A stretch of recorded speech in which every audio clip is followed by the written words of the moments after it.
those of you who got an invite, welcome to Nerd Prom. No matter where in the world you are, we're all Nerds International. With the hyphen. Nerds International proudly presents. We want to take you on a quest for knowledge. One that will take us from ancient medieval fantasy across the far reaches of space to the distant future. To many savage worlds.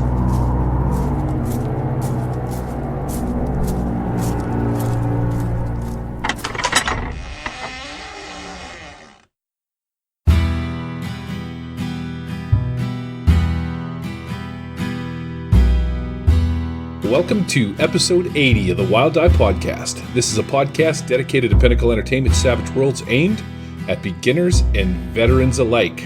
Today, we are sans Lamoureux, my man. It's just me and the big man Paris and our special invited guest. So while the boss is out to play, he's down at Queen City Conquest. The kids are running the show. So this could actually turn out to be quite a disaster, at least I'm hoping anyway. But on a bright note, we have Sean Roberson joining us. He is one of the co-writers of the new Riff's American Armageddon. You can say hi now. Let's go. Oh, fantastic, man. So good to have you on the show. This is the second time we've actually sat down and talked about riffs on the Savage Rifters podcast. We had the three of you guys on there. So this is going to be, for me, this is a bit of an update. For the Wild Eye podcast, this is more of check this stuff out. What's going on? What's new? What's happening? Awesome. Yep. Cool. So, Paris, what have you been up to? What's new and exciting? And now that Eric isn't around here, we can do your magic item rebuttal.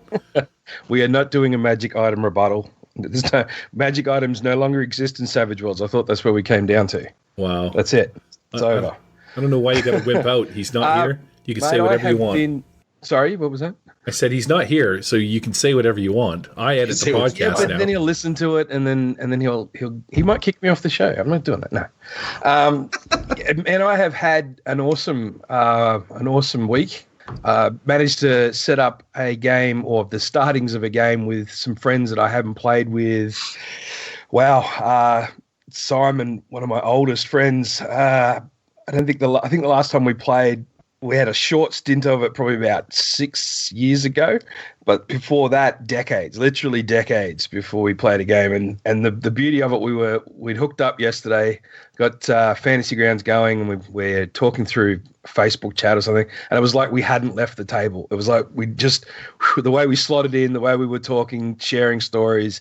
We're both a bit older. I wouldn't say wiser. Kids everywhere. And it was like we hadn't left the table. It was awesome. That's magical. That's awesome. Yeah.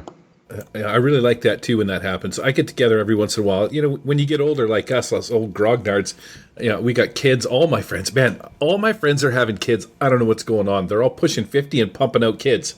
It's so weird. They're pushing 50 and having kids. Yeah, my buddy Scott, his kid's got to be 2 years old. He's 49. My buddy Balfour got remarried for the second time, had 2 kids with his new wife. So he's got a couple of young kids. Yeah, I know a lot of people. My buddy Jay is the same age as me, 48, 49. He's got 3 kids under 10. Wow. Kid you not, man. A lot of my friends are actually having kids anyway. So this isn't the pumping out kids at 50 show. So, Dude. Yeah. But the cool part is, my kid turns 20 this year, and like one rhymes with done, dude. I got my life back. Happy days. That's exactly how I feel when I hang out with their 3-year-old kid, and he's crying because his pop can's not the same color as his brother's. The cool part is my buddy Balfour, you don't see these guys that often, and he recently moved from one house to another, and being that I'm a gigantic monster, of course, all my friends phone me when it's time to, move their furniture.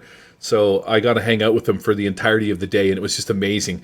We're screwing around, moving stuff, and he comes up to me, and he's like, "Hey, buddy," and he pulls the top of this cardboard box open, and inside it was like watching the lid of a chest open as this golden halo popped out, and inside was like all of the basic D&D books that we used to play when we were like 8 years old.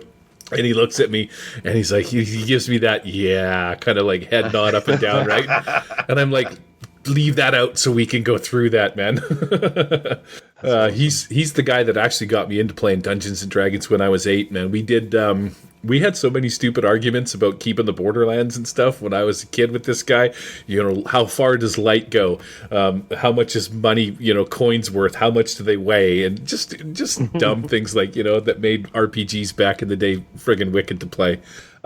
Robertson, you got a VTT of choice, or do you mostly do like in-person gaming? I mostly do in-person gaming. I've had a bunch of people say, "Hey, we want to join our game or check it out or whatever." And I just the whole that and Twitch, and I guess I'm old school with my games. It's funny because I play a ton of computer games and with friends and stuff like that. But yeah, I'm more old school when it comes to my my role playing and my war games. Has there been a lot of testing of the new Savage Rifts? Oh yeah. Yeah, there's been a ton of that. And also like roping in as many people as I can, like my brother and his campaign, and be like, "Hey, try this out this week, I really want feedback on this," and all that type of stuff. So it's been a lot of fun. But what's been really great is we've had some of the community on the Pinnacle Entertainment forums have been really awesome about giving very detailed breakdowns of playtest sessions that they've run specifically for the playtest rules. So that we've gotten invaluable advice from that, because I think some of those guys are very hell-bent on pushing everything as far as they can, and specifically setting up to test the rules, as opposed to someone just mixing them into their current game. Or I might do it, but I when I run something, or when someone from Pinnacle runs something, I don't know, we kind of have our own. It's not like throwing it out into the wild and seeing what happens when people pick up the rules and read it their own way without you coaching them through it, right? So it's been really interesting to get all the community's feedback. And I want to say also, anybody who's been giving us feedback, or if you haven't yet, please log on to the Pinnacle Entertainment forums and give us your feedback on the playtest rules for the updated edition of Rifts, the Tomorrow Legion Player's Guide. And we're going to be launching more books out there for you guys to playtest through and read through soon. But we really appreciate it. It's been a really big help. Very nice. Now, when you're playing Savage Worlds, is Rifts the go-to, or do you try and play like me? So it's always 50 fathoms. Like, you know what I mean? It wouldn't be a Wild Die episode if I didn't say 50 fathoms. Well, for me, I'm a huge Rifts fan. I don't know if did I tell you? I don't think I told you my story about. I used to play Rifts like all the time when I was in middle school and high school. And when I got back, I joined the Air Force, and I came back to my hometown, Houston, Texas. And one of my best buddies was like, "Hey, dude, can you run Rifts again?" And I was like, "I can." I was like, the D20, all that, the way that the number of actions per melee and all that, you roll to parry every attack and all this stuff. I was like, it's just too slow. I want something faster. We don't have the game time for that, right? And we all had jobs. And I tried out GURPS, bought everything for GURPS, and I found Savage Worlds and bought everything I could find for Savage Worlds. And that's when I really found Savage Worlds. And I think I played like one game at a comic book shop one time for like, an hour. And I loved it. And then Rifts for Savage Worlds happened, and I missed it because I'd gone back to university using my military benefits. And I found out about it a few months after the Kickstarter ended, and ended up at a convention and met a bunch of guys. But yeah, that Rifts for Savage Worlds is my favorite RPG, and that's my go-to for Savage Worlds. I mean, I've played a bunch of spin-off stuff that I've done. Like I for a while, I ran a post-apocalyptic game that was my own kind of like homage to Rifts, but it wasn't Rifts, right? Before it was converted. But since then, yeah, that's definitely my go-to. Can I just ask one small question? Would you mind giving us your brief on what Rifts is? Like, I knew of Rifts. I've heard of Rifts, the old Palladium version, and I've backed Swayed for the books and everything because everyone was so excited about it. But I don't know a great deal about it. Sure. Okay. Yeah. Well, so anyone who's not familiar, Rifts is a tabletop role-playing game that came out in, I think it was 1991. That's when my edition was printed. And it's a post-apocalyptic setting where there's the apocalypse, the nuclear apocalypse, also killed a lot of people and brought magic back to the world when all their death energy flooded the Earth. And you have Atlantis come crashing back to Earth. You've got different things started stepping through portals or rifts, tears in space and time. And there was 200 years of Dark Age. And then you pick up 100 years after that, after mankind's recovered from that. The timeline is we're in 109 PA, so 109 post-apocalyptic calendar. And you are a member of a group trying to, it's called the Tomorrow Legion. They're trying to build a better world, but you've got different factions that have dealt with the apocalypse in different ways. So you've got the Coalition, which is kind of like the remnants of the United States, but they are human supremacists. If you're not a human, if you're an alien that comes from one of the other dimensions, they call them DBs, for dimensional beings, then you're slated for termination. If you use magic, you're slated for termination. On the other hand, you've got the Federation of Magic, which is a very totalitarian kingdom of magic that's trying to enforce their will too. And so that's the basic conflict that you've got. But also the heroes need to face down nearly a dozen different possible apocalypses that have been foretold by different seers and things like that. So there's a bunch of crazy stuff going on. I like to call it super short. I call it Avengers meets Mad Max. So, okay, that's cool. It's that's the power level you're talking about. I mean, there's power armor. There's people with psychic powers or magic powers. There's all types of stuff like that. And that's the same kind of power level of combat that you have, right? You'll have a lot of times you're facing down really big into the end of reality type of threats. So this is a superhero game? No, not superheroes though. Okay. It is. That's the best way to describe the power level, I would say. Right. It's post-apocalyptic, so you have devastation, but everything's been rebuilt. So there's forests and deserts and different things like that. In the forests and in certain areas, you'll find dinosaurs because it is just a mishmash of everything sort of coming back. But you have wizards, you have demons, you have vampires, and all of this stuff is trying to be sort of squeezed together into the overarching story, which are two sides: the humans who just want their planet back, and the other sides are they're like, can't we all just get along?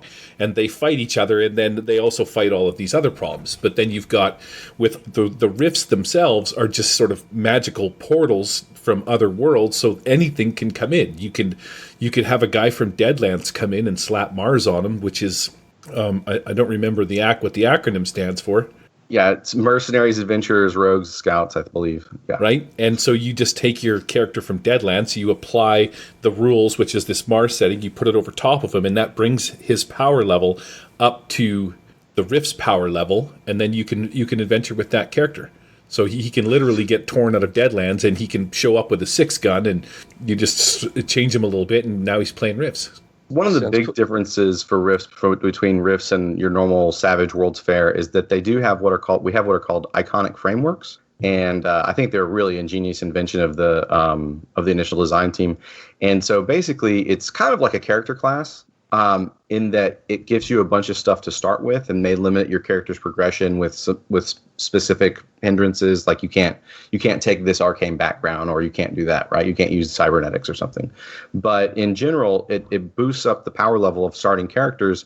But unlike a character class, you're free to roam after that, right? You're not limited to what is listed, say in like Dungeons and Dragons. You have very prescribed. When you advance to this level, you get this ability. It's not like that. It's still open like Savage Worlds is, but it's a really cool way to play the game, and it also helps you to be able to do some really cool stuff. Like you can start off playing a Glitter Boy pilot, who's a pilot of like really badass power armor with a giant cannon, shoulder cannon, or you can play a hatchling dragon, or you can play a psychic that's so powerful they're colloquially known as mind melters. There's all types of stuff, right? So it's it's not a comic book necessarily, but it's not. Riffs can be, anything can be in Riffs, so that's the beauty of it, right? But when you really dig into the setting, there's a lot of really cool stuff going on with the background for the different factions and the different enemies that are there, and so that's the thing that I think makes it more than just a kitchen sink setting, which a lot of people will call it, and I think that's a good way to introduce it. But after that, there's a lot of depth there that has kept people playing the game for 30 years, right? Yeah. And so now we've licensed it for Savage Worlds. I have like 100 questions just from that, and I'm super excited. I'm really worried Eric's going to yell at us, man, if we don't do the news. Right? Yeah. There's your short intro. Fantastic. All right. Well, let's scoot over to the news. We got a couple of announcements and things that we got to get through, and then then we're going to get back to Riffs. This is fantastic, man. I'm so giddy right now. Oh. I can tell. And you're normally this giddy. Actually, no, you're not even this giddy over 50 fathoms, dude. I'm really excited for this book now. All right. There's like 7 books coming, man. To the news. Ladies and gentlemen, it is time for the news. The news is incoming. Prepare yourself for the news. News! And some announcements about the Nerds International Network and the Wild Die podcast. All right. If you didn't back the Suede Kickstarter, first off, you're a nutball and you deserve a horrible death at the hands of a giant Indiana Jones-style rolling D20. However, you can get all of the information for the release material at this. I didn't know this site even existed. ICV2. I'll put a link in the show notes, but it's a great article that's going to show you the material for sale and how much it is. And I don't know if you guys have seen it, but the mock box set art for the Savage Worlds Essential box looks freaking cool. So, do you guys want to see the book? Oh, snap. There it is in all of its glory. I did that, man. Oh, look at that. Shane gave me the first one off the printer. What a scumbag. And signed it.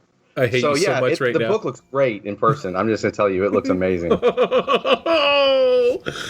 Oh, man. Sorry, I need a minute. How cool is that?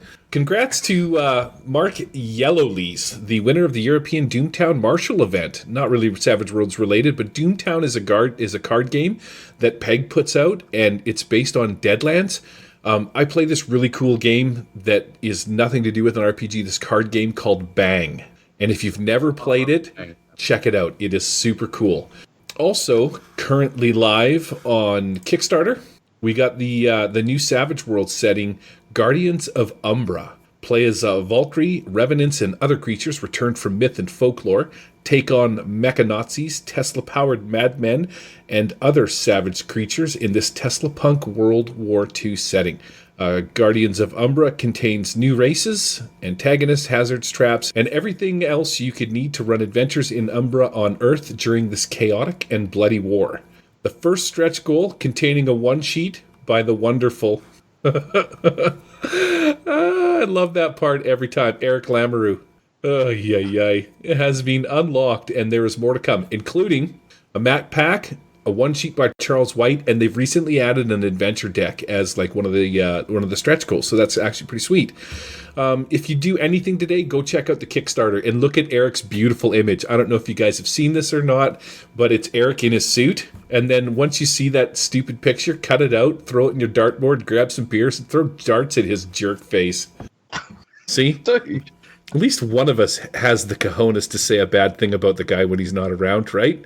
Not like you. I'm like, I'm not going to say anything bad about magic items because he might kick me off the show. I just don't want to open up that can of worms again. Imagine how long it took me to put them back in the friggin' can. Just no.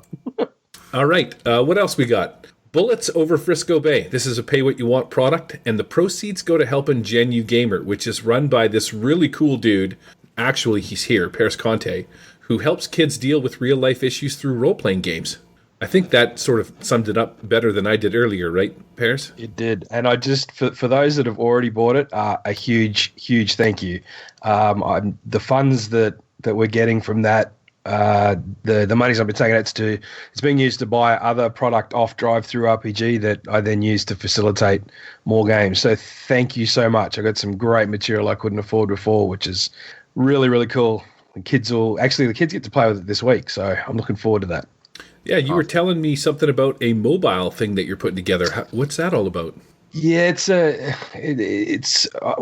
one of my phase two, if you will, is I'm looking at how I can bring my applied gaming program to kids in remote areas. So one of the things I'm looking at is virtual tabletops and how I can best utilize that for kids that are really remote.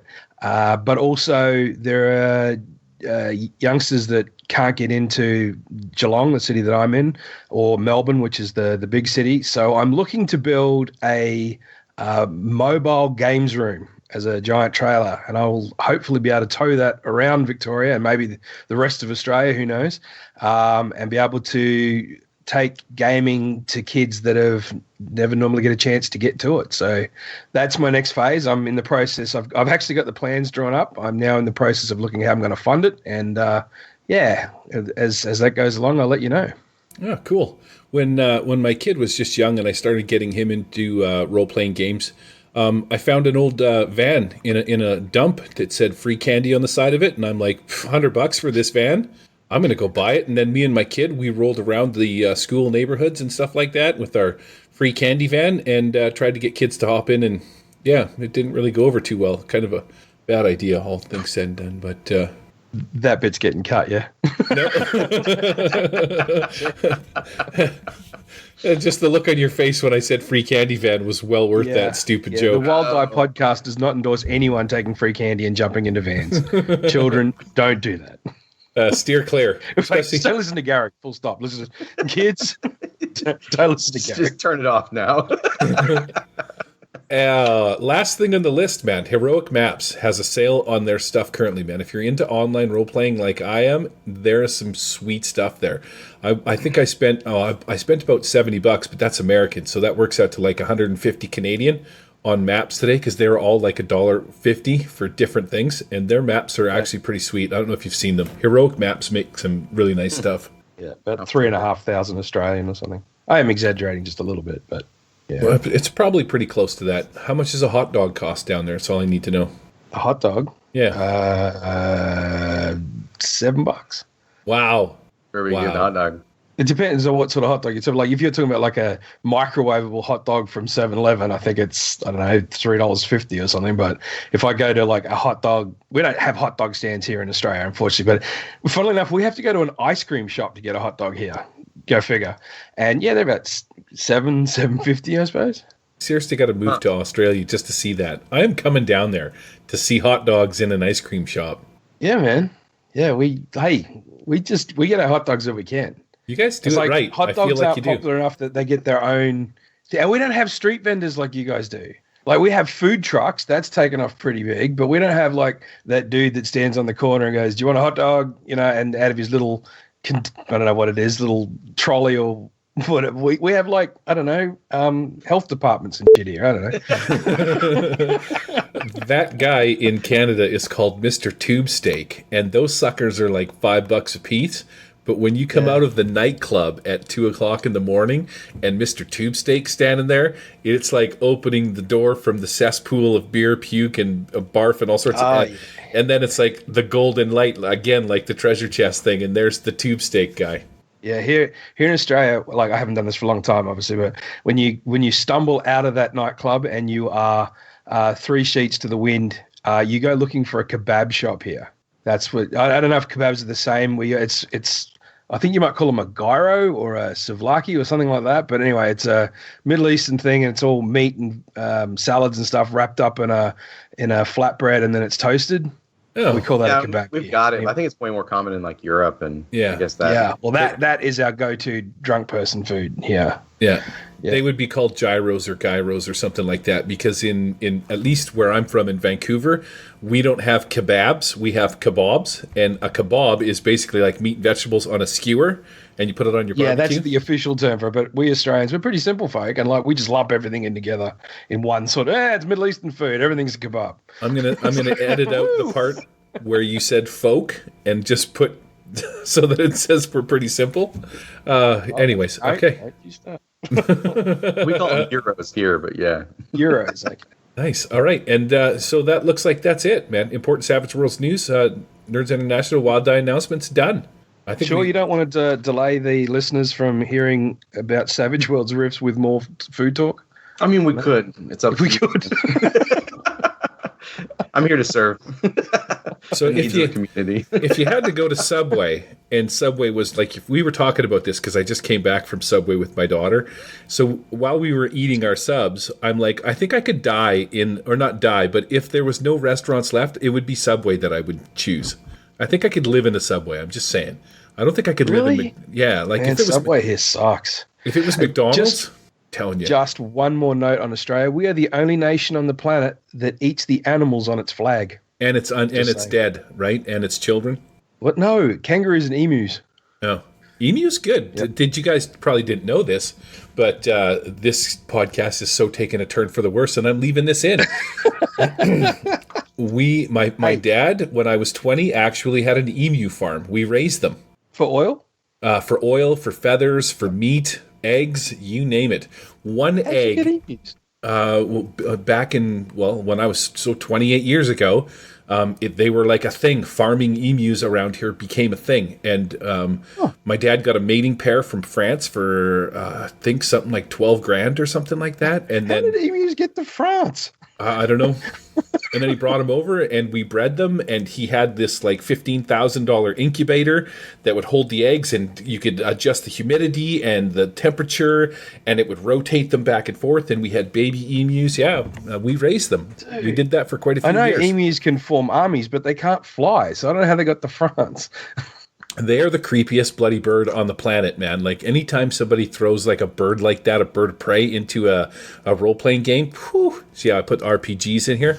But when you turn around and walk away from them, that's when they come at you. And so you'll be like walking away, not thinking nothing, and then you'll hear like a rock or the ground scritch behind you, and you turn around and it's right there.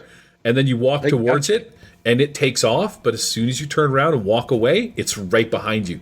And like, so I swear, you turn your head sideways, it could peck your eye out. You wouldn't even know. Well, I mean, you'd know that it happened, but you wouldn't know it was there. I'll just go home, look in the mirror. Where'd my right eye go? Yeah. I'm Poor taking Sean notes. is like, We can add this is some. a role-playing podcast. See if we can add right? some stuff to Dinosaur Swan. Birds of prey, All right, man. savage riffs. These things are brutal. All right, Sean Roberson, let's get over to the interview. Yes. Let's learn some Savage Riff stuffs while Eric's Dive not in. here. Eric hates Savage Riffs. He's such a jerk.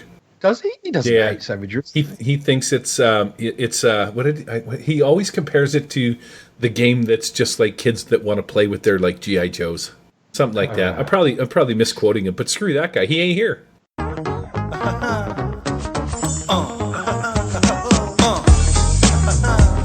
Yeah.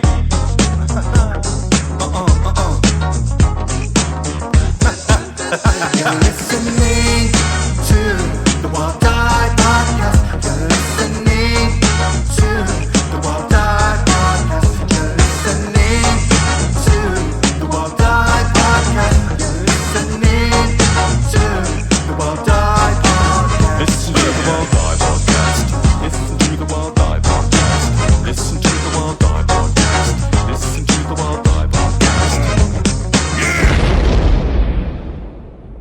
So I had one question about riffs, and then just take it over. But who's the main antagonist? Like, who are you fighting? Well, that's the trick, right? I mean, it's like each book, each world book that you get is going to have probably some probable end of the world type stuff going on. So that the big thing is that there's a little bit of too much going on in that way. That not too much, but it's just there's a lot of different threats. In Mexico, you've got the vampire kingdoms, and it's like worse than it sounds. And then up north, you've got the Zatikik. They're these aliens. They build hives and they destroy and eat everything, like giant locusts with telekinetic guns that fly. I always got the feeling. Build mounds. Do you ever see Starship Troopers? Paris? Yeah, it's kind of like those. I get the feeling that the Zitikik, that's how I easily pronounce them, Zitikiks, are are those bugs from Starship Troopers, and they just swarm, and it's crazy. Yeah, it's a similar type of threat. Yeah, the vampires, though, Sean, that you're talking about, like, it's so weird because these things come back, and I'm like, why is there so many vampires? But there's a whole thing with these vampires and why they're actually here and doing their thing. But they're actually kind of fairly easy to kill, even though there's so many of them. Can't you just squirt them with water? Yeah, I mean, it works best if it's holy water, right? But you can use sunlight. You can squirt them with like holy water, silver, wood. I mean, there's a lot of stuff. But the normal weapons that people are carrying in rifts, like plasma guns and lasers and particle beam weapons, those don't work on the vampires, right? So the trick is that you go down, you'd have to deal with vampires, and suddenly you need an entirely different weapon set, and there's a lot of skill to trying to pierce their heart and all that type of stuff. And they've got some crazy powers. I mean, this is not technically Savage Rifts. I mean, it's basically functions the same way. I mean, when I was playing back, that was the first world book that came out, was the Vampire Kingdoms. And so my buddies and I were gaming, and I was like, new world book, right? And so they go down to Mexico, and things went so bad, so sideways, they never went back ever. For years we played, and they were like, Mexico? No way. Now, so yeah. Here's my question. What if you were a holy man and you had to go to the bathroom? Could you kill a vampire with your whiz? I mean, that would probably be a multi-action penalty, but wow. At least for me, I'm taking a -4 on that. I know for sure. I mean, you gotta, you really want it to be effective. You're gonna have to bless it at the same time, right? So, I just figured it would be pre-blessed, but the penalty would be from me trying to find my small wiener. I'd make them do something. It would have to be at least an action. That's at my table, right? I mean, you can do whatever you want at your table. So what happens? You roll double ones and you can't go with an audience? I mean, I don't even know if that's double ones, man. When I was going through in processing, there were guys, and there was too many guys for everybody to be rolling double ones not to piss in front of somebody. Right. I think that's just like simple failure, man. They have zippers in riffs, don't they? Like, what's that? They have zippers in riffs. They must. Oh yeah, right. Yeah. So critical one. You're caught in a zipper. So with Savage Rifts, I've heard it mentioned before that it is like Torg. Would that be correct, or is that incorrect? So funny thing is, I never even heard of Torg before. I even met Shane Hensley a couple of years ago, right, and then saw everybody posting about it. So I would say that Savage Rifts, or that Rifts in general, is not unlike Torg in that it's a real genre bender type of game where you get to put a lot of different things in the same genre. But I think you start getting past the surface level. I think they're very different games. Okay.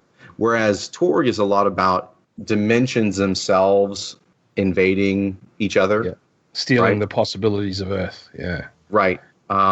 Rifts is about dimensional portals, and there's some crazy stuff that can happen with that. But in general, they're more like just gates between realities. But in Rifts, it's been going on for 300 years since the apocalypse happened. So there's just like the landscape, the people, everything has been changed in a lot of ways just because of how much time has passed. Right. And so it's less about heroes in Torg where they can manipulate the reality that they're in, and more about certain characters being able to manipulate which realities you can go to, if that makes more sense. So similar, and also when you get into the details, the different factions and what's going on, very, very, very, very different. So okay. So was there something specific about Earth that all these invaders wanted? So the whole caveat is that in the story, basically, when you have they call it the Great Cataclysm, when all these chain of events, the deaths, and from some nuclear exchanges, and then everyone's in psychic energy released, millions of people at the same time during this celestial alignment, basically brings magic crashing back to Earth, and Earth had not had any magic for millennia, and so the end result is that Earth becomes like a super nexus of magic. It's super powered. All this magic, when it comes crashing back, is so strong that there's nowhere else in the megaverse, as they call it, that has the same kind of just boiling magic that connects to so many different places. And so that's why different factions want to, different intelligence want to take it over. You've got Cthulhu type monsters, right, that want to take it over, and then you've got other different factions that are from, maybe run multiple star systems or worth of resources that have taken over Atlantis. You've got all different types of stuff, different alien intelligences, and then of course humans are sitting there going, everybody get the hell out, right? So it's interesting as well, because from what I understand, like my limited experience with Rifts and the story, in Savage Worlds Rifts, it's either in Savage Worlds Rifts or regular Rifts, you can only go so high in the sky, and then you just get obliviated. Like so the lore between the two is basically exactly the same. So yeah, in both Rifts, in Rifts and Savage Worlds Rifts, you only go so high before you're going to be knocked out of the sky by orbiting defense platforms and counter rotational debris that was intentionally set that way. So basically, in the lore, the extended lore, there are factions out in space that had colonized the moon and Mars and stuff like that. But they basically have said that so many terrible things tried to come off of Rift's Earth after the Cataclysm that they have killer satellites circling the globe ready to nuke anything that comes out. Then the other thing was, with all of this magic flooding back, they have these things that are called ley lines, which are basically magic lines that sort of crisscross the planet. And I'm assuming that these lines can move because in Garnet Town Gambit, one of the things that happens is these nexus lines have crossed each other. And wherever they cross, the magic intensifies and a rift can tear open there and something can walk in. And that's sort of the premise of the original Garnet Town Gambit. And this demon walks through, and now you're fighting this like 30, 40 foot tall gigantic demon guy at this nexus point. The cool part is generally the ley lines generally don't move. Generally they're fixed. And where they cross, they're called nexus points, and that's where you'll get rifts randomly tearing open. And there are some that are so powerful that they never close. No one can close them, and so they'll shift through different portals to different dimensions. And that's how different factions have been able to build up, of demons and other monsters, for instance, have been able to build up kingdoms or areas that they control. Like one is the Calgary Monster Kingdom. So there's a bunch of demons that have been slowly building up power and taking over more and more of this area. And so it's like literally a no man's land. It's the land of demons and monsters. And so you get a bunch of different crazy stuff that goes on with the nexus points and the rifts, and a lot of different supernatural creatures, wizards. They'll all fight over it because they want control of that power that they can use to harness to power their own magical rituals and stuff like that as well.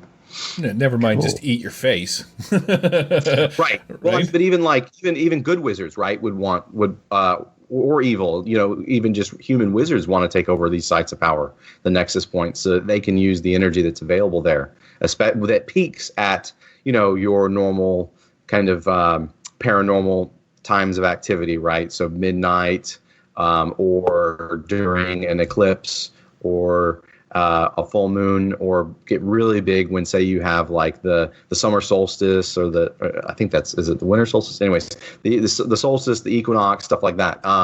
That's when all these different powers can hit their peak, and so you've got again rifts tearing open, and that's the setting's namesake. Which is really cool, because you could literally bring in anything that you wanted. If you wanted to have a guy riding a shark that has laser guns on his back set into like some kind of oceanic themed adventure, man, this is the beautiful part about Rifts. It's not unfeasible that this race or whatever dude from another plane could shoot through a rift, and all of a sudden he shows up. He's like, "Yeah, what do we got going on here?" Right? And he starts feasting on your pirate ship as he's blowing holes in you with his laser gun in the back of his shark. Which is cool. One thing I'd like you to address too while you're on here is like, sure. One of the things that the guys that I hang out with always say about Rifts is they're not interested in playing it because of the power curve. Now, before we get into this, Paris, it is not impossible for you to play a dragon and not be overpowered in this game if that sort of sets the power level. Because the glitter boy that we were talking about... That's why I was mentioning the Avengers power level, right? Yeah. Okay, yeah. The glitter boy that we're talking about has a cannon that he wears on his shoulder, that when he fires it, he has special boots that lock him into place so he doesn't fly off a gazillion miles before he shoots this. And anybody within a large burst area template, when he fires this thing, I think they have to roll or go deaf or be stunned. Like, that's Right, the kind because of explosive the incredible power. sonic boom, yeah. Right, and that's just the guy's cannon. It locks him to the ground before it fires. So you can see, shooting that at a dragon, you could probably just shred the thing up. So playing a dragon as a PC sort of sets the idea as to the power level. But as far as rolling the dice and the game going mechanically, everything is maybe just add an extra die or 2 dice. So instead of rolling like 3d6 for your gun, you're going to roll 5d6.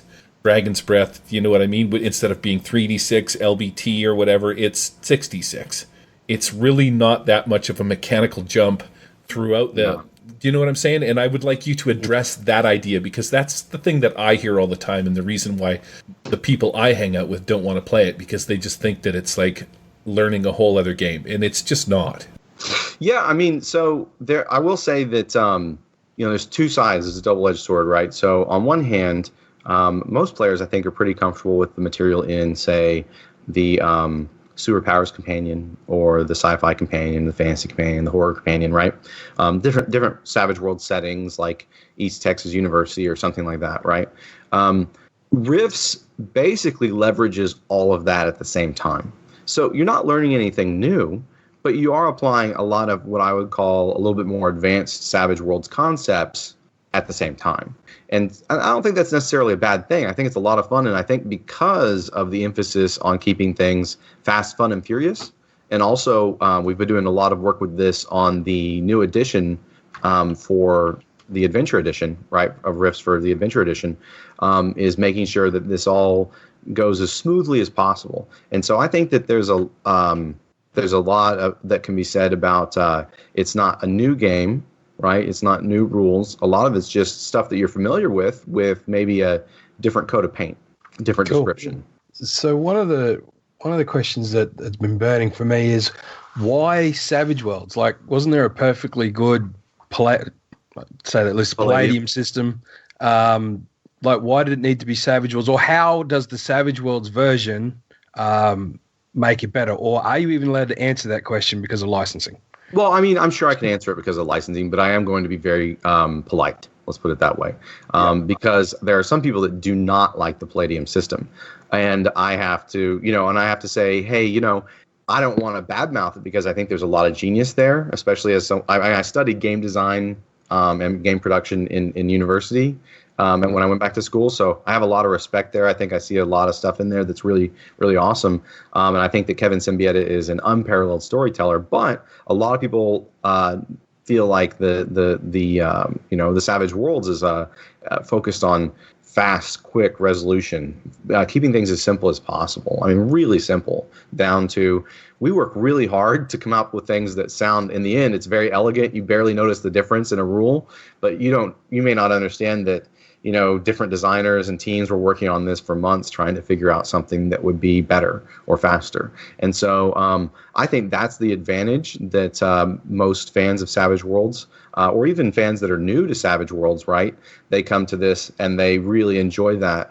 There's a few other things. I mean, we condense a lot of material into a few books. I mean, right now, if you want to go start with Palladium Rifts, a lot of people would say, hey, you're diving in. It's a deep dive, right? And I think Savage Rifts is still a deep dive, but it's all collected into, I think, very well written books that are coming up that everyone's going to be able to get to see. The Empires of Humanity is the one that I primarily worked on. I was the lead writer on. And so that one covers all the different human factions and technology groups basically in North America. Then you've got Arcana and Mysticism, which goes into all the different psychic and magic and techno-wizardry, which is a combination of magic and technology. It goes into all of those factions and the different details and character types that expand on there for North America.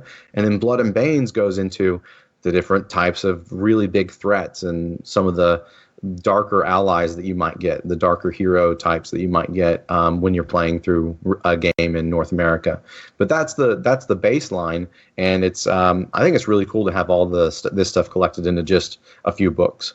Do you remember when we were talking about Buccaneers, Paris, in the last one, when we did that?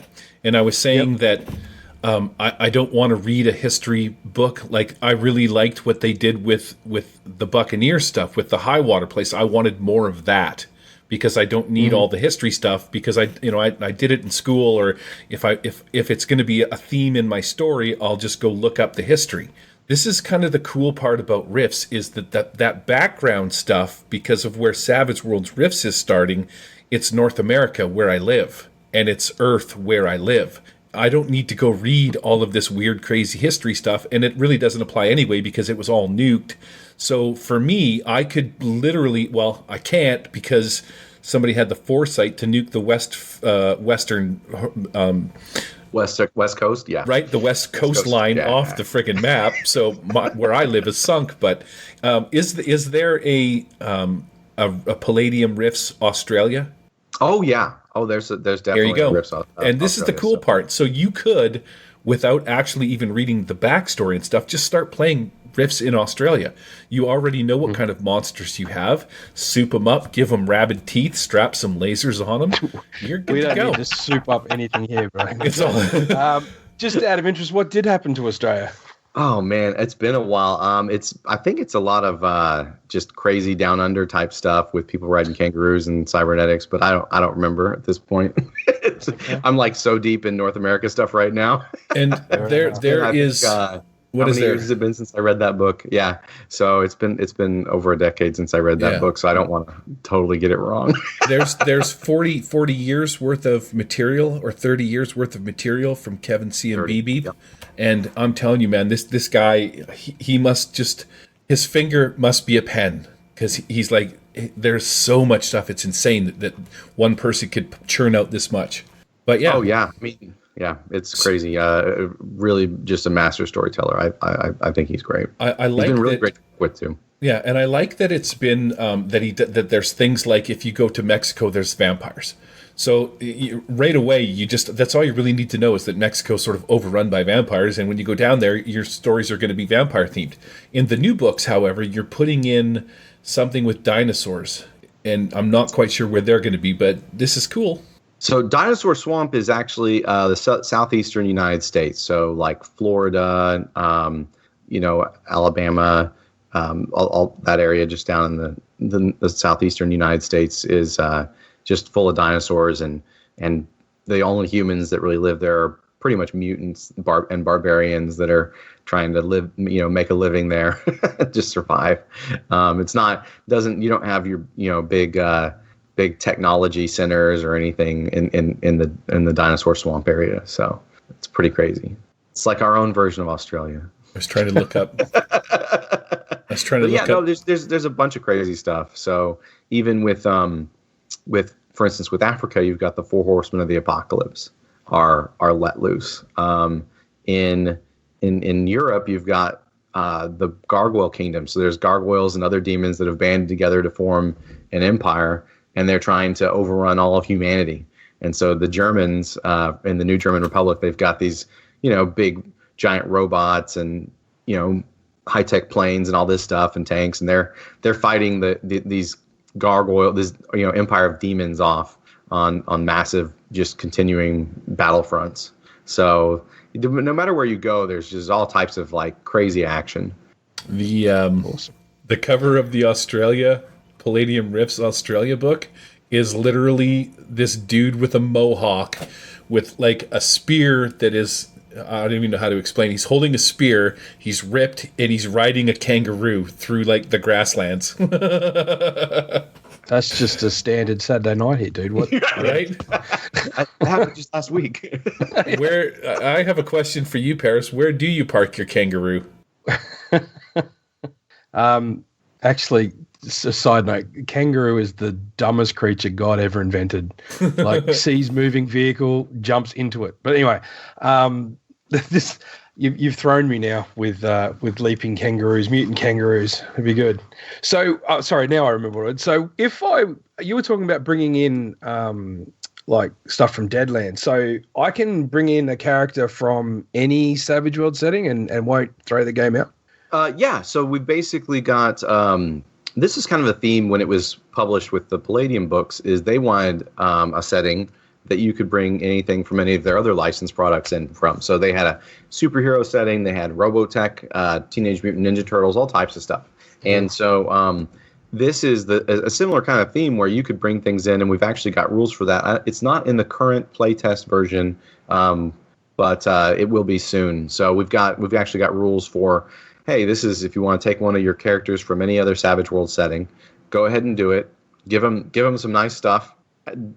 Take these steps to bring them up. Usually you're going to basically start at seasoned level and seasoned rank, and get some good equipment, get some some good edges that might be special for your setting, and rock and roll. So yeah, okay, definitely. So I think that we might have just, well, actually, maybe you'll correct me, but maybe I think I've just edged onto why Eric has an issue. Is this a power gamers game? It can be, and that's the trick, right? We do our best to. I think that was one of the things that people will say. A lot of people will say is that they think that the original Rifts had a lot of balance issues, and we've done our best. And I think that's one of the great things about using something like especially the Savage Worlds Adventure Edition, right? So with the Adventure Edition, we've kind of gone back to ground zero, and analyzed everything that we built that was built previously, right, for the Savage Rifts game. And we're trying to make sure that we exhaustively apply the Savage Worlds fundamentals of, the build point system when you build a race. Well, that's basically how the iconic frameworks are built. You have advantages and you have disadvantages that offset each other. And the same thing goes when we're building actually power modifiers. So because Rifts reaches into everything, Shane was really keen to make sure that we take the time to play test this with the integrate feedback and play test this with the community. And a big part of the reason for that is in Rifts you have everything's mega, right? That's one of the terms. So you have mega powers is what it used to be. Now we call them mega power modifiers. So you have modifiers that are more powerful than usual, right? And the way that we're writing these up, we still want them to be balanced for the amount of power points you're paying for them. We still want it to fit the basic DNA of Savage Worlds of the Adventure Edition, so that we could then take don't be surprised if you see some of the Rifts mega power modifiers showing up in other Savage World settings as we move forward. Don't be surprised that a lot of the armor and weapon values and the shifts that you see, you'll see echoes of that in the Sci-Fi Companion. So this is really an effort to bring a balanced playing field to Savage Worlds, or to Rifts itself, to Savage Rifts, but also apply it in a way that it'll work across all Savage Worlds settings and supplements. So yeah, I mean anything get power gamed, right? And especially when you're running around with, hey, my character's a hatchling dragon, or my character is this super powerful wizard. Anybody can get really power gamey, and I understand if people are put off by that, but I think that we've gotten a lot of feedback that people really like the balance that we're bringing to the game, compared to the a lot of people feel that way compared to the previous editions of Rifts, and a lot of people feel that way as they've been going through the revised playtest rules. They feel like we've really brought even more balance to the Force, if you want to put it that way. Cool. Yeah. And I would say, to sort of clarify, or when you say, is it a power gamer's game? I feel like if you were to take the dragon from Rifts and put it into Deadlands, that would be power gaming. You're playing a dragon with all of his powers and abilities in a setting that's not set for it. Do you know what I'm saying? But the thing is that Rifts really, I don't feel like it's a power gamer's game, but what I do feel like is it is a more powerful power game. Right? Right. Yeah. I mean, you could take a character with a suit of power armor from the Sci-Fi Companion and dump them into a fantasy setting, and they're just going to wreck shop, right? So it's the same kind of thing. The adventures and the adversaries that you're going to face and the challenges you're going to face are definitely commensurate with the power level of the heroes, right? Yeah.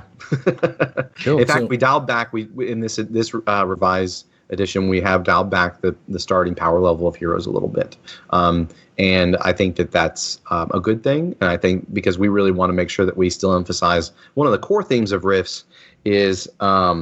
Well, I'll go through a few of the core themes to help people understand what's going on, as opposed to just, oh, it's just a kitchen sink setting. It's just everything dialed up, to 11 out of 10. So some of the big themes for it is Americana. So obviously with post-apocalypse, you've got the whole Cold War nuclear kind of influence into a lot of the themes that you've got going on. So it's definitely post-apocalyptic. The game setting deals with slavery and racism. Now, with racism, you're actually dealing with it as I'm human and I'm a human supremacist, which means I don't like non-humans. I don't like elves or dwarves or orcs or aliens from Dimension X, right? So xenophobia. It's xenophobia, but it really is the same thing, right? Okay. And then you've also got questions about what is freedom, what is a republic, what kind of governments are coming back into vogue or into power in this time frame, and why are they good or bad? There's the coalition states are a fascist group. So they're based on fascism, and they've got an emperor who's an avowed fascist, right? So there's that going on. There's a lot of survival horror. So you try and going around North America is dangerous enough, but actually North America is probably the safest place in the setting. So you go, which is crazy, right? So you leave North America, you're basically on expedition into the deep dark unknown, and so there's a lot of survival horror and tension that can be built up with supply and survival. There's also a cosmic horror element, and I have talked to some other very experienced game designers that have designed all types of cosmic horror games. They're like, well, if you can actually kill it, it's not technically cosmic horror. They say it's more dark fantasy.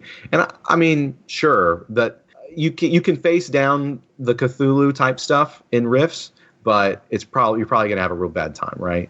So that's another theme that's going on. And then one of the other big themes is human augmentation. So, and Kevin Symbieta said this, there's cyborgs. So you can play as a cyborg. You can play what's called a juicer, which is they're just jacked up with this drug harness that keeps them at tip-top shape until their body eventually fails and burns out. You've got crazies who have mental implants in their brain that, again, are wiring their body to be hyper-reactive and give them psychic powers, but it slowly drives them nuts. That's why they're called crazies. So there's all these different ways that humans can be augmented, and so you're also dealing with a lot of those themes as well. Cool. Very cool.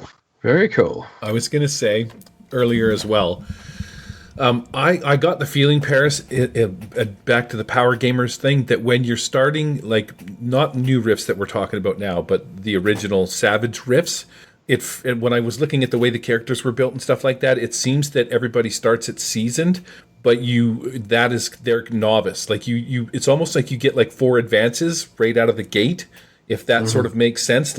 So your novice 5-point character was actually 4 points more advanced than it would, and that's how they set everything up. So it's just the power level is higher, but not the power gaming. Yeah. I use the term power gaming, and I don't think power gaming is necessarily a bad thing if everyone at the table is up for it. But the clarity that you've given around this is essentially a shift in power set for the whole game. So your character is ramped up, but the whole world is ramped up as well. Exactly. It's still power fantasy, right? I mean, that's definitely an element of it. But it's again with it, I think the when I say something like the Avengers, I mean, the Avengers don't fight stuff that if you were to take them and say, go accomplish this mission in this World War II movie, they'd be like, oh yeah, easy peasy. The movie would be over in 5 minutes, right? But no, they need to fight someone, like Galactus or, someone with the Infinity Stones and a gauntlet for it to really be a challenge for them. And the Rifts is the same way. So using the Avengers analogy, how do characters like Hawkeye and Black Widow and even Captain America fit in? They don't have those big guns. That's exactly the approach with the Mars characters. So I wouldn't say that all of the characters start off at that season level. Some of them just start off with really amazing abilities or gear. That'd be more of your like Captain America or Thor or someone like that. And then the ones that are going to be, your wilderness scout or maybe a power armor pilot or something like that, or even a rogue scholar, a doctor. Those characters are what we call Mars for the mercenaries, adventurers, rogues, and scouts. And so the Mars characters are the ones that start off at seasoned. So that's more of your Hawkeye and Black Widow and maybe even Tony Stark, depending on how you want to interpret him, right? So I would say that's one of the things that I think is that Savage Rifts does really well is even that balance, so that sure, you're not, even those characters, I mean, they're still, even though they start off at seasoned, I don't think they're going to be able to go toe to toe with a dragon still, right? But they have all these other skills that are going to be necessary to win the day. And they're going to be able to hang out. Yeah, you get to do a lot of cool stuff right out of the gate as a novice character. If you were the, say, Cyber Knight, or I can't remember which one I played. I played the Techno Wizard, I think it was, the one that could ride. Yeah. So right out of the gate, I can immediately cast power armor like that on myself. There's everybody gets like 4 or 5 things. So with the ley lines, this is another cool thing that I think is going to be really interesting to do in Rifts with the new Suede rules. With the new Suede rules, you have all the abilities to change the power points, how far you shoot, how much power, whether you put like fatigue on it, all that stuff as hit modifiers. Those things suck away your mana points or your hit point, your spell points, right? But if as the Techno Wizard or something along those lines has this innate ability to every time he gets to roll these dice to see if he can draw power from these Nexus lines, and I feel like that once it's all sort of solidified, it's going to be this really cool way of allowing spellcasters to do really cool stuff with their spells and sort of have this sub game by themselves where they're trying to balance how many points they're spending with how much they're able to suck back out of these ley lines. So they're gonna be like this little sub magic power point games, which is to me is going to be super cool. But I find that everyone can do all of these things. Like there's another one, the Cyber Knight can instantly cast basically their lightsaber weapon, right? They have this like plasma thing. So there's a lot of cool things that you can do right out of the gate that you wouldn't be able to do as a normal fantasy or even like superheroes thing. You almost all of them have 4 or 5 tricks up their sleeve at starting level, which is pretty cool. So, Sean, from what I'm hearing, and my first impression is this is a very combat heavy game. But is there, like, especially for these Mars characters, what are the missions I can go on? What can I do in this game apart from belt dragons? I would say that it's, initially it's going to sound like a real combat heavy game, but if you go and, so each one of the new world books that we've got coming, because we're revising the original 3 books, but you've got the Empire's book, you've got Arcana and Mysticism, Blood and Banes, and if you go through the plot point campaigns that we have in each one of those books and the adventures, there's actually a lot of times when you need skill.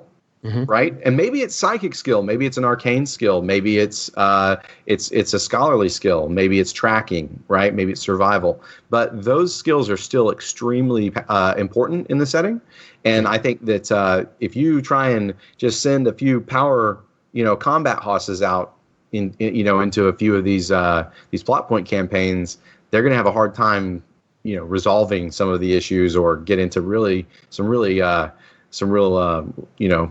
They get stuck. Get stuck. Yeah, they're going to get stuck. They're going to have problems. They're going to get in really bad situations because they're not built with the wider type of skill set that we've designed a lot of these adventures for. So, and I am also going through in the 7th book, which was a basic Kickstarter stretch goal, has a lot of the original adventures that were written for Savage Rifts in it, and so I'm going through that as well and making sure that we've got, because it was written before we had quick encounters.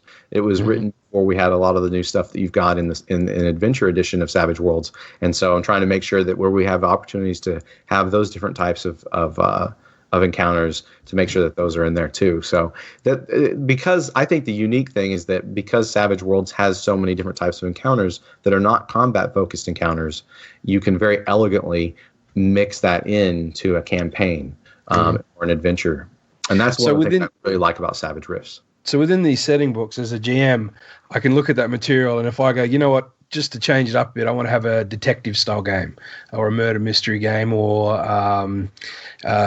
if those downtime moments or the interludes and stuff like that, there's all stuff I can do. It's not just wake up in the morning, run outside, fight bad guys, go back to bed, that kind of Absolutely. Right? You know, a lot of the missions that characters go on are rescue missions or aid missions. It's, sounds a little Star Trek-y, you know what I mean? But it is. There's a lot of different things that are going on that you're trying to bring.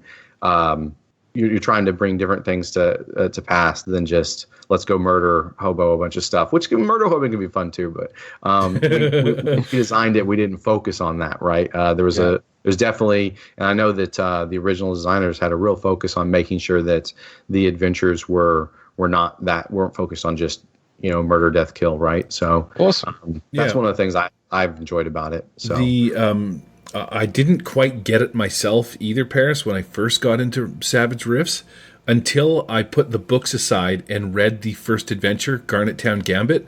But Garnet Town Gambit is cool on a number of levels, because with the two primary factions sort of coming in and their ambassadors are hitting this town, you've got one side saying, we will give you all of this stuff, we'll build schools, we'll help you do this, but no DBs, no, you know what I mean? And then you've got the other side coming in, and there's this political struggle over this small town to try and sway the mayor to go one side or the other.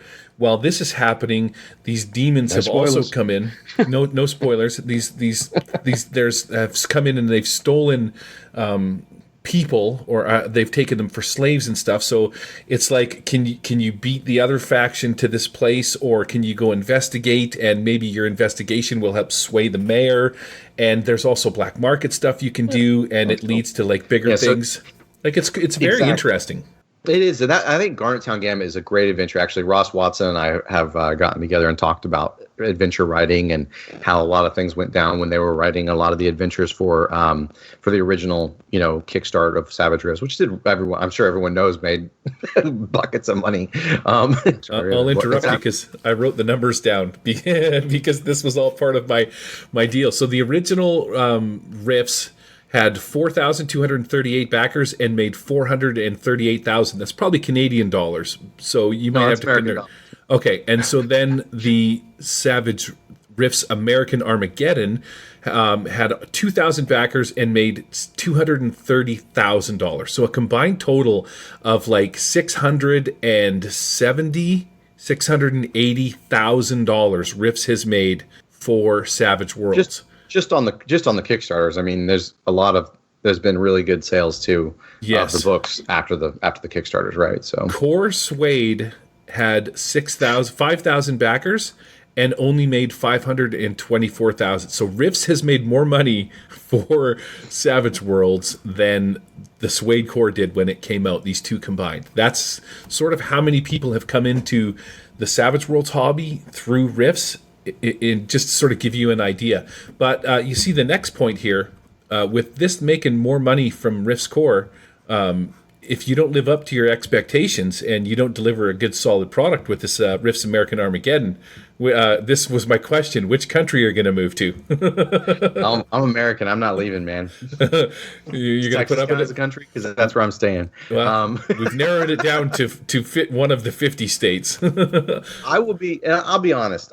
We, the Birchers and I, we worked really hard on the 3 new books, as did a bunch of other authors. Sean and Robin with Blood and Banes and with Arcana and Mysticism. There are a lot of writers that contributed to those books. I also had some very talented guys. We had a lot of talented guys work on Empires of Humanity, especially adventure material when we were expanding that. So we've got some really unique Savage tales in there, besides the plot point campaign that I wrote. So I think that I'll be very surprised if people don't love what's here, because I mean, we're not changing the formula, right? There's this just smash hit of a formula that's been going strong for 30 years for Savage World, or for Rifts. And Savage Worlds is a smash hit too, right? It's been out for quite a while. So I just would be very surprised if people got these books and were like, oh, I don't like what I got, because the feedback that I've gotten from Kevin Symbieta, the feedback I've gotten from the other designers and writers, we've just gotten really positive feedback. So I'm excited to get this in front of the gamers.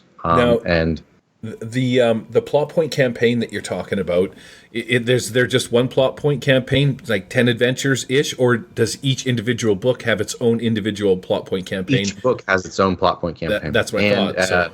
At least about 4 or more Savage Tales per book. Yeah. So these plot point campaigns are 10 ish adventures strung together. That's weird. You asked me that, and I don't even remember in, for instance, Empires of Humanity, how many adventures I broke it down into, right? I mean, it's kind of free form. Sometimes I don't know if you'll get all the way through one section or another, but I would say that it's worth at least 10 sessions. Yeah. These are all, I would say all of these are worth at least half a dozen to 10 or more sessions. And we've got, for some of them, they're like, for instance, the one in Empires that I wrote, it's more intrigue laden. It's there's a lot of intrigue and stuff going on, and so it's important for you to do most of the adventures in order. And I have spots where I'm like, hey, you can throw in an adventure of this or that type, or an interlude or something in this portion of the plot point campaign. But then, for instance, with the one in Arcana and Mysticism, it's built so that you have adventures that are going to go off early on in a character's career. And then it starts stepping up the power level over time. So some of them are written to be, part of a larger campaign, the backbone of a larger campaign. Cool. As a game designer, what do you think was the hardest? Or just can you give an example of what the hardest thing was to convert, or was it all pretty standard fare with Suede? Or was convert not the right word? The thing that an element you wanted to fit in. Yeah. So, so we wrote the 45,000 word manuscripts is what we were initially charged with. Was that all? Yeah. Yeah. I mean, that's all. But, when I was brought into the project, the Blood and Banes and Arcana and Mysticism were mostly written. And the Birchers were finishing up each one, right? Fleshing them out.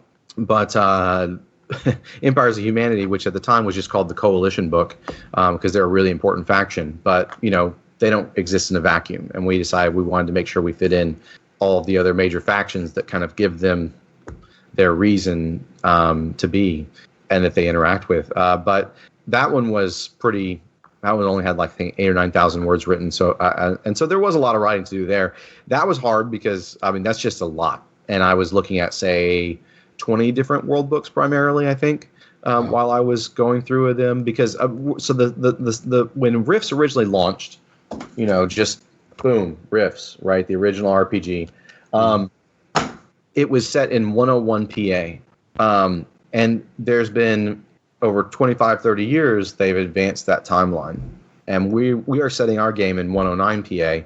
And so there's things that have been talked about in, say, that happened in 101, 102, 103 PA. There's been whole wars, right? Major factions have been destroyed.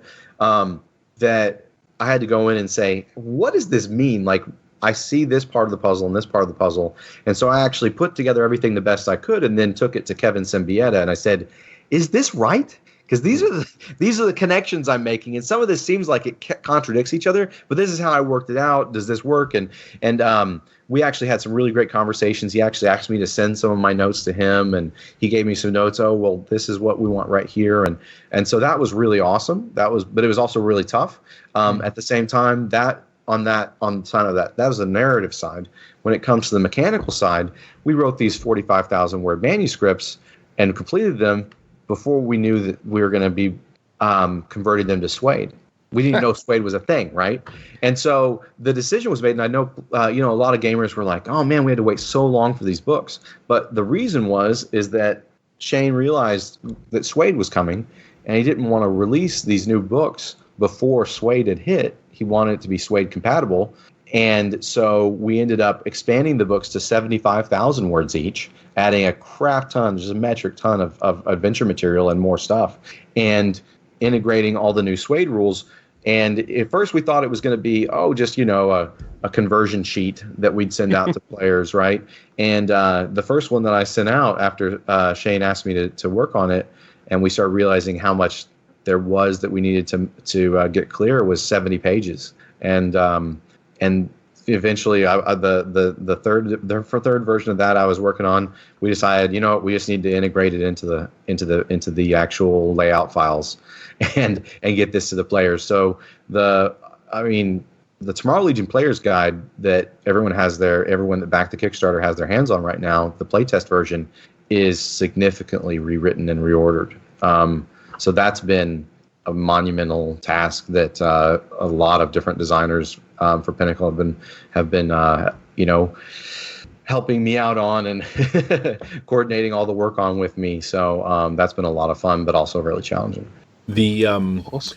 The Kickstarter for Rifts, I went in for the $150 maximum Rifts for Savage Worlds in print, one of everything. Paris. It's a great deal. There's so much stuff, man.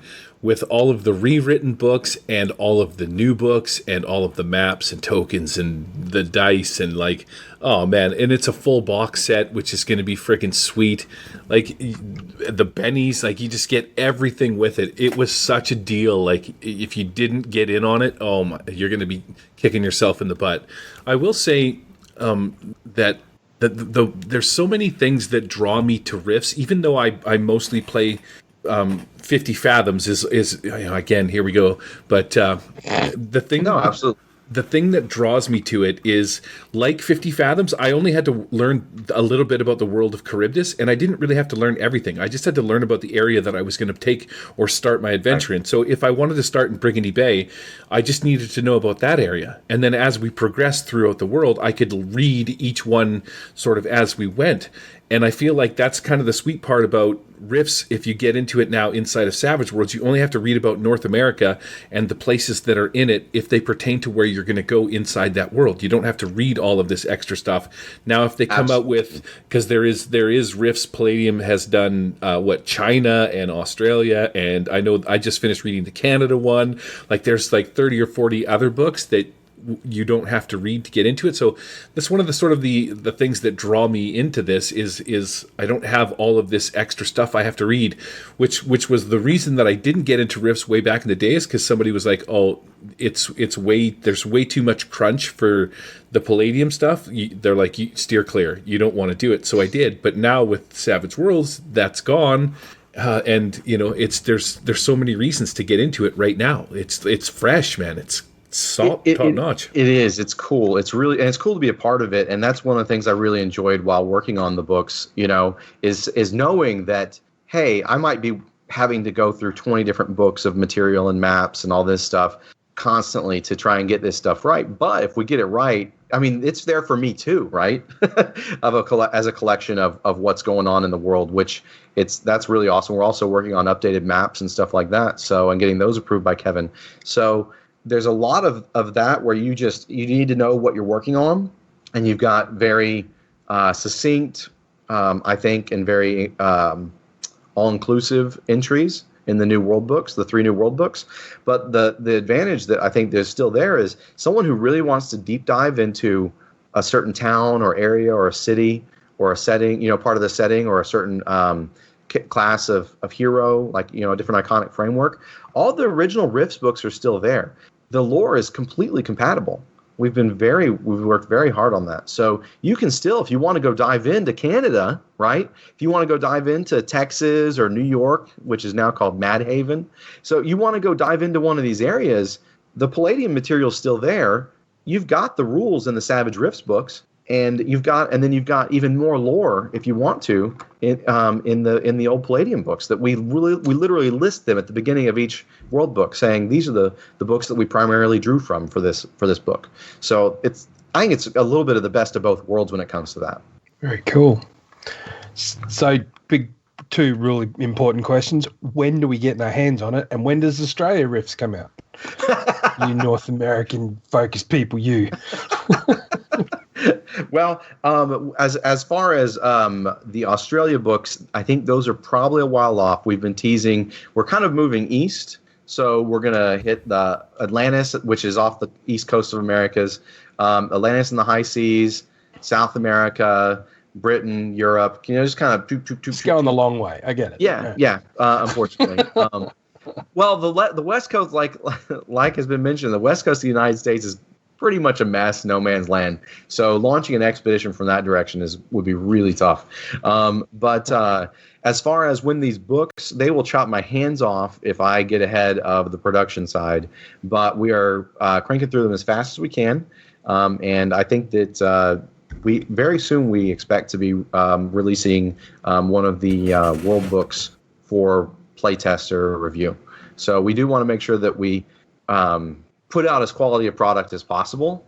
And so we're working really hard on that, and we've got a lot of resources focused on that. Generally, but I can't really give any specific answers. I know. I was just trying to trip you up. Generally, soon as we can finish it. Generally, everything is on track, right? Like there's nothing is behind. We're pretty close with release and all that other stuff. And we're not looking for specific dates, but it's on track, right? It's on track. I mean, the books are written, right? I mean, it's a matter of just going through and the other thing is, there's changes that if we make changes, we get feedback that's been, from players that have been playing for 3 years, right? 4 years. And they've been gaming Savage Rifts. They've been gaming Savage Worlds. They've been gaming Rifts. They know all this stuff and they give us feedback, and we integrate it into the Tomorrow Legion Player's Guide. Well, that sounds simple, but now those changes sometimes need to cascade through, 6 other books. So that's one of the challenges that we do have, and why the getting everything nailed down as well as we can with the Tomorrow Legion Player's Guide is really important, so that we can stop cascading these changes while we're doing it. But yeah, I'm going on final layout reviews right now on books, so got quite a few that should be getting. I mean, I do a final layout review and then I pass it, back to the team, and then they've, Simon Lucas, the producer for Pinnacle Entertainment, executive producer, he goes through it, and we have proofreaders and stuff like that. So, and it's, we're all human, so we also want to make sure that the players get to take a look at it, because man, I swear we think that something looks good, and then players will take a look at it and be like, hey, on this page, in this place, see this, and this. And that's okay. That's great. That's why we want to do this the way we're doing it, right? So, but yeah, it's all on track. And I think people will be very happy when they get the final versions. But the great thing is you're going to get to see them very soon, before they even are printed, right, in PDF format, in playtest format, and get to be able to give us your feedback on it if you'd like. Nice. Do you happen to know if so I've got the playtest for the Player's Guide, and the layout in it, I just want to say it's kind of gross. Like it's nice until you get to the charts, and then the charts are this side. Do you know what I mean? They look like they've been laid over top, and they don't fit. So that's all. That's all. We have people who come through at the end and make all the charts look pretty, and make and update the trade dress and stuff like that. So all of that finalized trade dress and all of that is definitely going to get updated. That was just in the interest of getting it out to the players as soon as we could. That's why some of the charts don't look as nice as other charts. Yeah. Thank goodness. Yeah, it'll look a lot nicer. Nice. So is there anything you want to hit before we wrap it up? Like anything special that you need to get out there? Shane and I we really are excited about the fact that this new edition is basically rebuilt with Suede in its DNA. Mm-hmm. And so I'm really excited to be a part of this, and for to be working with someone like Shane, who understands. I think he really understands what the players want and what's going to give the game the longevity in the long run. So it was a tough decision. Usually, and when Savage Worlds, when Pinnacle does a setting, it doesn't get rewritten, all the time, because they want to keep that type of shenanigans down. But I think in this case, it was really the right decision to make, and we're going to have a game that's going to last, I think, the test of time, especially with all the player feedback. So I'm really excited about that. I'm excited about the fans being a part of the process. Fans have been so supportive. It's been amazing, and been very wonderful to work with. And that's again, if you get a chance, please drop us a line. If you get a chance, I understand there's some people out there who are probably like, I don't want to see it till it's done. That's fine. Just wait, But if you want to download the playtest versions of the books and give us your feedback, we'd greatly appreciate it, because we can make sure that's the best version of the game possible going forward. And we want to release a lot of products in the future. We are actually, hopefully we'll be able to keep up with a pretty aggressive release schedule so that every year people can be getting new adventures, new world books, stuff like that. That's the exciting part for me too, is because, like, Paris, it's cool that you went in on the Kickstarter, and for me, it's like, back in the day, I wish I would have got into Rifts, because it just, every time I looked at the books, I'm like, man, I wish I would have, been there 20 years ago, and I'd have all of that lore behind me now. But the cool part is, I found Savage Worlds, and now Savage Worlds has Rifts, and this is like a fresh chance for me to get back into it and learn the Suede rules. It's almost like I'm going back 20 years, and I never heard that person say, "Oh, forget about the crunch, don't start reading it." Here I am 20 years later, like getting to start over, kind of a thing, which is awesome. I'm super excited for all these other books to come out. Like, I would love to play an adventure where I'm, shooting across the friggin' Sahara or the Australian desert on a kangaroo with Paris by my side, and he's like a mech man running, and then we're gonna go take out some kind of gigantic irradiated mutant killer spider. That'd be sweet. Just come over now, dude. You can do that right now. But actually, what I wanted to say about the playtest stuff, because there is so much lore and riffs, those that have backed the Kickstarter, it might be a good way to start off with these playtests. So you've got, instead of it all arriving in your lap in one go and going, oh man, this is too much, start off, read that playtest book, read that one first. Next one comes down the pipe, you're ready to rock and roll. You got a better understanding to jump into that second book because you've got a bit more background from that first book. And to me, that would seem, at least that's the way I learn. I get all excited. That's why my shed's full of miniatures, because I'm like, I'm gonna start an army, and I get all these minis, and then I look at all the minis and I go, that's a lot of minis I have to paint, and then they sit there. So, so with these books, you could start with the Tomorrow Legion. That's the first one, yeah. Yeah, Tomorrow Legion Player's Guide, and all of them are set as if you are members of the Tomorrow Legion. Yeah. But yeah, the Tomorrow Legion Player's Guide is the first one that we've got the playtest out rules for right now. Yeah, so yeah, start with that one. If you've backed, is it only if you've backed the Kickstarter, or can you get on board the playtest if you haven't? You would need to go back at using BackerKit. So there's a BackerKit website with, I think, links on the Kickstarter that you can go in and go in and follow up. It's not too late. It's not too late. No, you can still jump in right now. Be a part of the action. Get your, hopefully.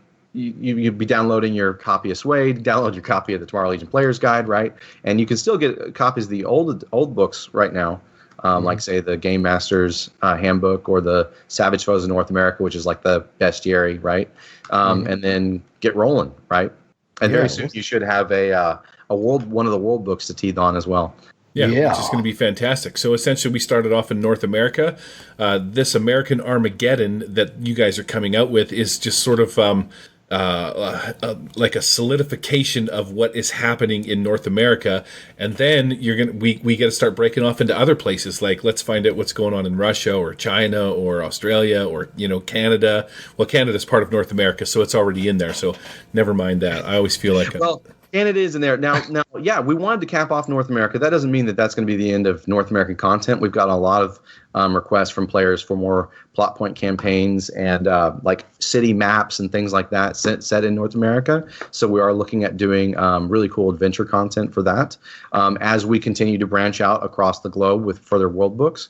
But yeah, I mean, I've kind of given you, the hints of the direction we're going, but I mean, I can't wait to get to the Far East. I mean, I was a Chinese analyst in the Air Force. I'm fluent in Mandarin. I've got a degree in it, and so I can't wait to do the China book, right? So, I mean, there's all types of stuff that I really want to do that we're really gung ho about. It's just, we've got to do it in a logical order that will be best for the gamers and the campaigns and the world building, and in a lot of ways it reflects a lot of the ways that the original Rifts world books spanned across the setting. So, can you say something very mean and derogatory to Eric in Mandarin?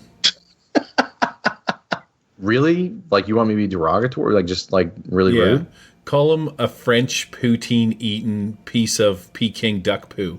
Oh, I don't even know how to say that. Like, wait, poutine? I don't know. I have no idea how to say poutine in Mandarin. Ni fa guo poutine chi de. You said duck what? Peking duck. Peking duck poo. Beijing duck da bian de Wangbadan. Yeah, that's right. Take that, Eric. Put that in your stuff. That in your Google Translate, Mister. All right, let's wrap this up with some. What do we got? We got to do contact info in the wrap up. No, we got to do the wrap up. There is no wrap up. What's the wrap up? There is no wrap up. There is no wrap up.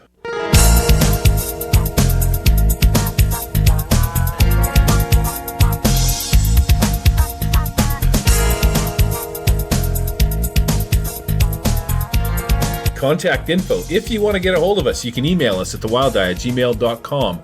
Get us on Facebook. Well, some of us, not me. MeWe and YouTube, The Wild Die Podcast. Pretty easy to get a hold of us. Nerds International group on MeWe if you want to mingle with us. Twitter at The Wild Die. You can talk to Eric, send him crazy photos of whatever you want to get across to him, and support us on Patreon. Eric uses this money to buy beer on Saturday, and he turns him into a happier person. So, I'll insert the Patreon jingle here. Oh, yeah. It's that time again. Time for the sexy Patreon Riffs Edition jingle. Here we go. Daniel Brown, check out this Riffs portal to Pleasureland. Wait, that's just my zipper. Sean Richer, Parachalmers, Alan Bray. Careful not to stand too close to my boom gun. Conrad Erasmus Neubert and Greg Bruni.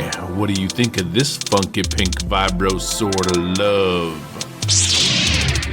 Corey Judd, Ray Asteria, Rob Towell.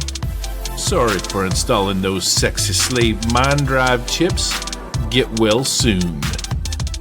Bubbles, you're already a crazy. Manuel Sams, I imagine you're a glitter boy without the armor.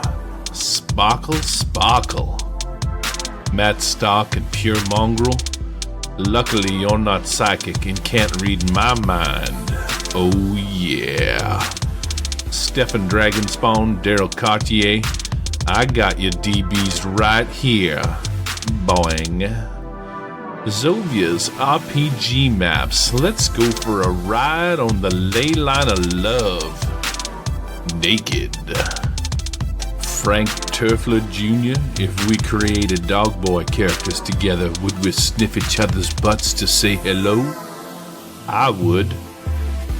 Gildeshard, Luan Straught, and Jan Trondheim. I just received those black market attachments you asked for. Joan Peterson and Carl Kiesler. My plasma shooting gun may be tiny, but it's got 400 pounds of torque behind it. Pow, pow. Mr. Stagg, Remy Billadou. I got an impact hammer with your name on it. Sorry, this is the part of the jingle where I run out of ideas. Digital Dungeon Master, I ordered that NG MRU 886 Grease Monkey armor suit. Apparently it's for fixing things. Not what I expected. Kevin Stanley, Jan Yetmar, my TX5 pump pistol is only good for one shot. Sorry, I get tired. Michael Morrison, I had this extra set of arms installed just for you. Tickle, tickle. And Magwin, our newest Patreon, you know what this environmental sensor suite, optics package, and mine and drill apparatus spells? Sexy times. I just want to say thank you for signing up to the Patreon. I can't tell you how much this means to us. Much love. And that's going to be it for this episode. Thanks for coming out, Sean. It's, again, been a pleasure, dude.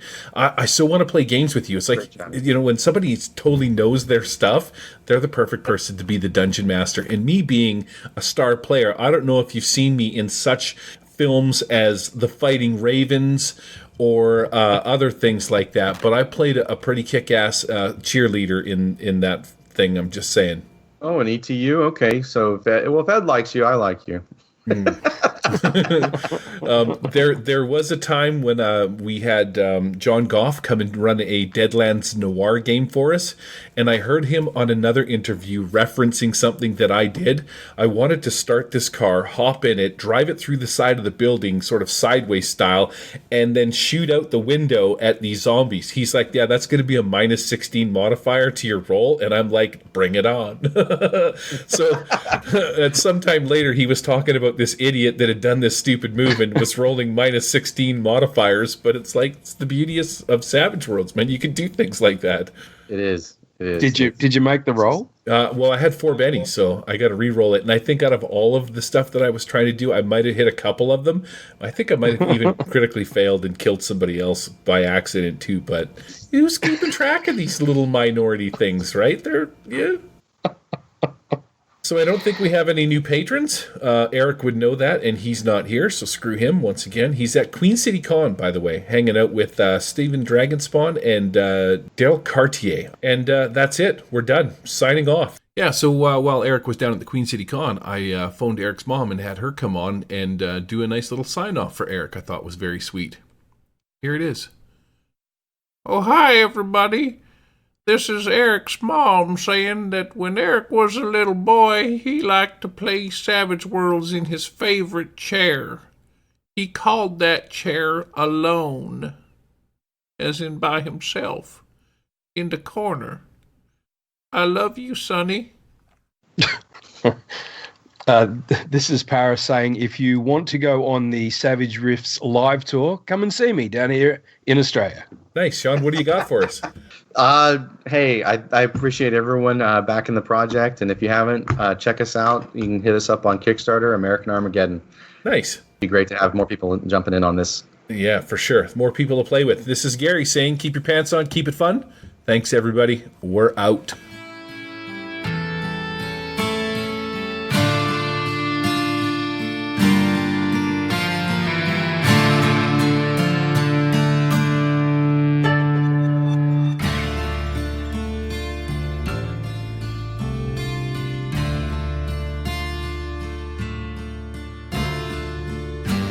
Podcast is not affiliated with or endorsed by Pinnacle Entertainment Group or official Pinnacle licensees. Any of the products mentioned on our show or appear on our website are the property and copyright of their respected owners.